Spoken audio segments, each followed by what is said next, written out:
Welcome everyone, welcome to my YouTube channel chemistry with AB sir.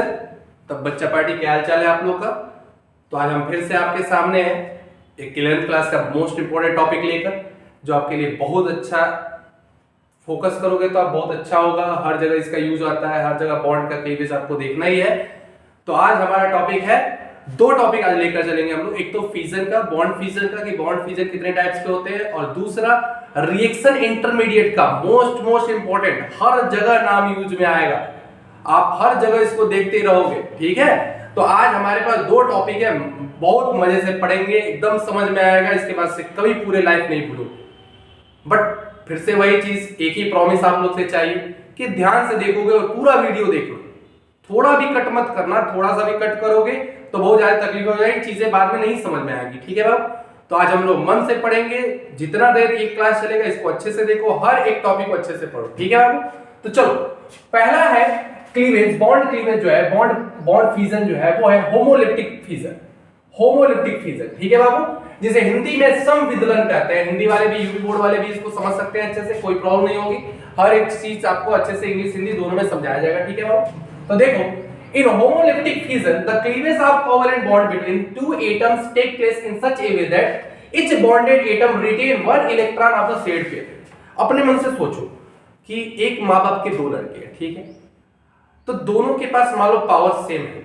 तो जब जमीन का बंटवारा होगा, तो जब अब की बार तो दोनों सेम है ना, तो जब दोनों सेम है तो उनको इक्वल मिलेगा, कोई अधिक ले नहीं सकता, क्योंकि जब सेम है तो अगर एक अधिक लेना चाहेगा तो दूसरा उसको अपोज कर सकता है, क्योंकि उसके पास पावर है, उतनी चीजें हैं।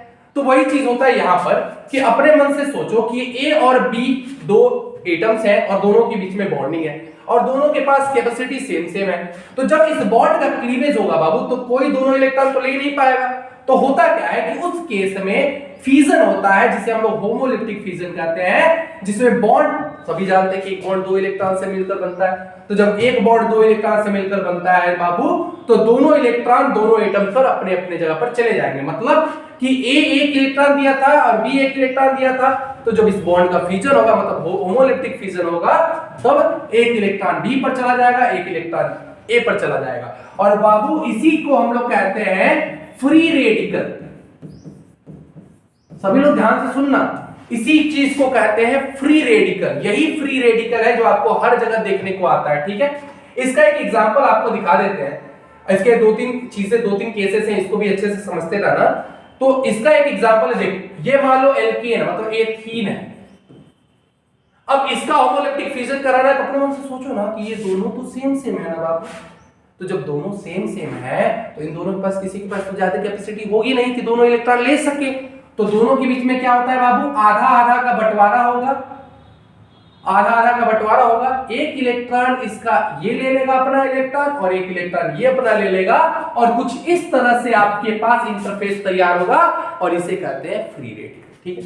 चलो यहां इस रिएक्शन को देखते हैं। अब यहां पर बॉन्ड कहां से ब्रेक हो रहा है, तो ये बॉन्ड यहां से ब्रेक हो रहा है। इस रिएक्शन को अच्छे से समझ में तुरंत समझ में आया कि ये कैसे बन रहा है, ठीक है।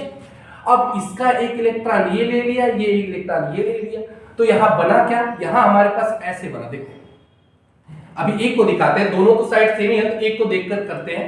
C6H5 ऑक्सीजन पर दो बॉन्ड, डबल बॉन्ड, और यहां पर एक फ्री रेडिकल। अपने मन से सोचो, अगर मान लो मुझे इसको निकालना है बाबू, अगर मान लो मुझे इसको निकालना है, एक काम कर दे, अगर मान लो ये भी बॉन्ड को अगर मैं ब्रेक कर देता हूं, अपने मन से समझ, ये बॉन्ड को ब्रेक कर देता हूं, तो इस बॉन्ड के कारण ये अपना इलेक्ट्रॉन जो है ले लेगा, क्या बन जाएगा बाबू, C6H5 पर एक, और इस पर एक फ्री रेडिकल चला जाएगा बाबू।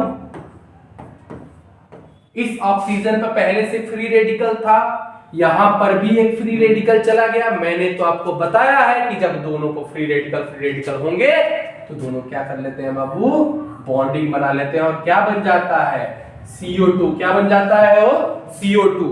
तो एक से जब एक CO2 बनेगा, तो ऐसे तो दो पार्ट है ना, ये दो पार्ट दिख रहा है ना, तो दोनों पार्ट मिलकर क्या बना देंगे, दो CO2, और ये अपना एक कंपाउंड बन जाएगा। अब देखो इसमें समझने वाली बात क्या है, इसको अच्छे से समझना बाबू। ये दो केसेस में होता है। देखो होमोलिप्टिक फिजन दो चीजों के प्रेजेंस में होता है, दो कंडीशंस में होता है। कंडीशन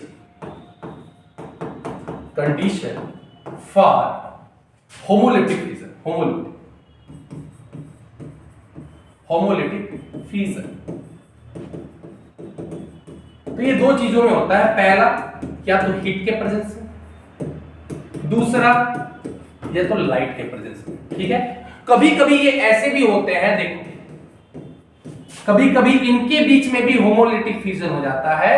तो ये ध्यान देना, ये डिपेंड करता है कि किस कंडीशन में हो रहा है या किसके प्रेजेंस में हो रहा है।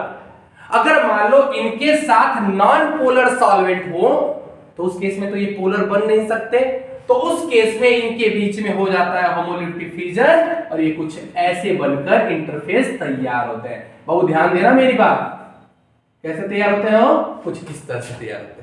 तो ये जो है, देखो इसमें एक चीज आपको देखने को आ कि इसकी इलेक्ट्रोनेगेटिविटी इसकी इलेक्ट्रोनेगेटिविटी बहुत डिफरेंस है। ये हैलोजन है, इसकी इलेक्ट्रोनेगेटिविटी ज्यादा होती है, तो उस केस में तो ये दोनों इलेक्ट्रॉन ले लेना चाहिए। लेकिन मैंने क्या बताया कि ये कंडीशन पर डिपेंड करता है, कौन सा कंडीशन कहां लग रहा है इस पर डिपेंड करेगा।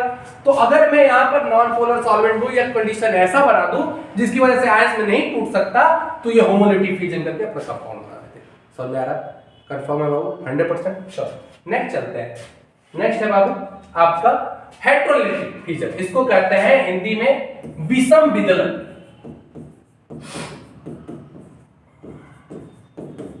विषम विदलन, तो इसमें देखते हैं heterolytic fusion is unsymmetrical in this the bond break in such a way that one of the atom take both the electron of the shared pair leaving none of the other. मतलब इसमें क्या होता है कि bond के दोनों electron, अच्छा अगर मैं इसको ध्यान से देखूं, एक चीज तुमने क्लियर किया होगा कि इसमें मैंने जहां भी बॉन्ड के क्लीवेज को दिखाया है उसमें एरो हाफ एरो था, आधा एरो। ठीक है, तो आधा एरो मतलब सिर्फ एक इलेक्ट्रॉन। अगर मान लो मैं इसको ब्रॉड कर देता, अब की बार मैं इसके दोनों इलेक्ट्रॉन को यहां भेज दूं। अब ऐसा क्यों होता है? तो देखो दो केसेस है। पहला केस ये है कि अगर मान लो बी की इलेक्ट्रोनेगेटिविटी ज्यादा है ए की तुलना में, तो इलेक्ट्रोनेगेटिविटी जानते हो, it is the capacity of atom to attract the electron shared pair of electron of other atom. तो ये दोनों इलेक्ट्रॉन को अपने पर लेने की कैपेसिटी रखता है। और उस केस में आपको दो चीजें मिलती हैं, एक मिलता है केटायन और एक मिलता है एनायन। और अगर मान लो ए की इलेक्ट्रोनेगेटिविटी ज्यादा है तो ये इलेक्ट्रॉन दोनों उठकर आ जाएंगे ए पर, और ए पर माइनस और बी पर। समझ आ रहा? कंफर्म है? 100%। तो इस तरह से ये चीजें होती हैं। हाँ, तो ये डिपेंड करता है इलेक्ट्रोनेगेटिव पर कि किसकी इलेक्ट्रोनेगेटिविटी ज्यादा है। जिसकी इलेक्ट्रोनेगेटिविटी ज्यादा होती है उस पर दोनों इलेक्ट्रॉन चले जाते हैं। समझ में आया? क्लियर है? 100%। तो ये होता है हेटेरोलिटिक फ्यूजन। अब नेक्स्ट चलते हैं, अब आ जाते हैं reaction intermediate. The species proceed during cleavage of the bonds is called reaction intermediate. मैंने बताया था ना कि जब बॉन्ड टूटते हैं तो क्या बनता है या क्या मिल रहा है वो कहलाता है रिएक्शन इंटरमीडिएट। तो अभी हमने पहला होमोलिटिक फ्यूजन में कहा फ्री रेडिकल, तो ध्यान देना होमोलिटिक फ्यूजन से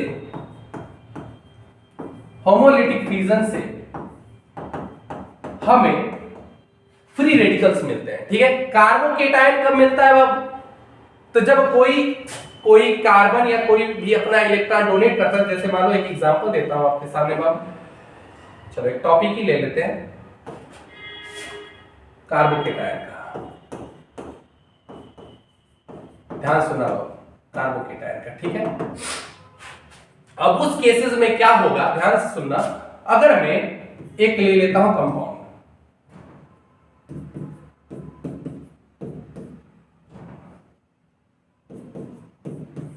ठीक है, अब यहां पर क्लोरीन है, यहां पर कार्बन। क्लोरीन की इलेक्ट्रोनेगेटिविटी ज्यादा होती है हम जानते हैं, तो जब ज्यादा होती है तो ये इलेक्ट्रॉन उठकर चला जाता है क्लोरीन पर बाबू। जब चला जाएगा तो ये क्या बनेगा? इस पर H, इस पर H, इस पर H और इस पर प्लस और यहां पर C।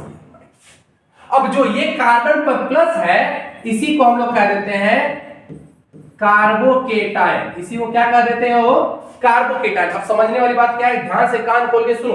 अब कार्बोकेटायन की स्टेबिलिटी को देखते हैं, तो स्टेबिलिटी को कैसे देखेंगे बाबू? चलो देखते हैं प्राइमरी सेकेंडरी टर्सरी वाला। अगर मान लो मैं 3 एग्जांपल ले रहा हूं, पहला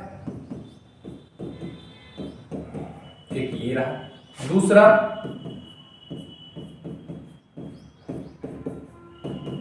तीसरा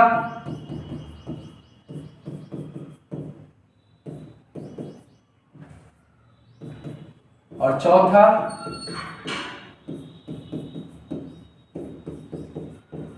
और यहाँ प्लस। अपने मन से सोचो एक बार कि अब इनकी स्टेबिलिटी बतानी है। ये तो आपका नॉर्मल मेथिल है पर प्लस कार्बोकेटायन है, ये आपका प्राइमरी हो गया, ये आपका सेकेंडरी और ये हो गया आपका टर्शियरी। ध्यान से सुनते रहो, ठीक है।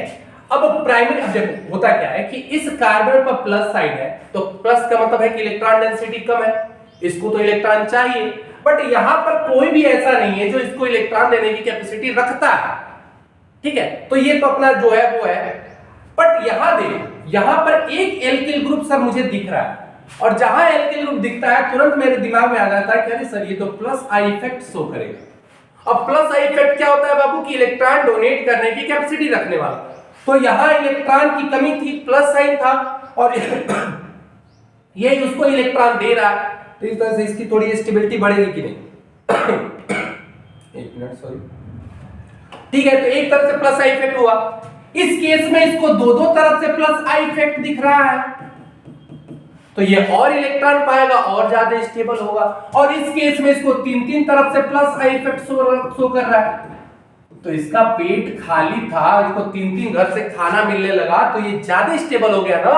तो यहां स्टेबिलिटी का क्रम क्या है, ये समझ में आया अब, क्लियर है 100%। तो ये है आपका कार्बोकेटायन के स्टेबिलिटी का ऑर्डर, स्टेबिलिटी ऑर्डर, ठीक है। चलो अब नेक्स्ट चलते हैं, दूसरे को देख लेते हैं बाबू ध्यान से। अब आता है carb anion. Carb anion, carb anion में आते हैं कार्ब एनायन। अब कार्ब एनायन में क्या है, एक एग्जांपल मैं तुमको दे दूं, मान लो यहां पर कोई ऐसा चीज जुड़ा है जो, जैसे मान लो H जुड़ा है, ठीक है। अब मान लो मैं यहां से H को हटा देता हूं, भगा देता हूं, क्योंकि H गरीब दुखिया होता है हमेशा, जिसको भी इलेक्ट्रॉन की जरूरत होती है H को लात मार के भगा देते हैं सभी, तो इस पर प्लस हो जाता है, इसका कौन सा साइन आ जाएगा बाबू, माइनस साइन आ जाएगा। तो ये होता है कार्ब एनायन, ठीक है। कार्ब एनायन होता है जिसमें कार्बन पर माइनस साइन हो, कार्ब एनायन होता है, ठीक है। अब इसके स्टेबिलिटी का थोड़ा क्रम देख लेते हैं,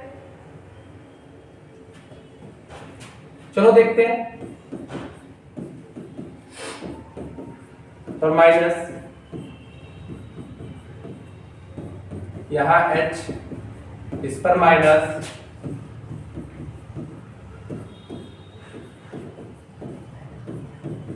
यहां माइनस, और लास्ट ले लेते हैं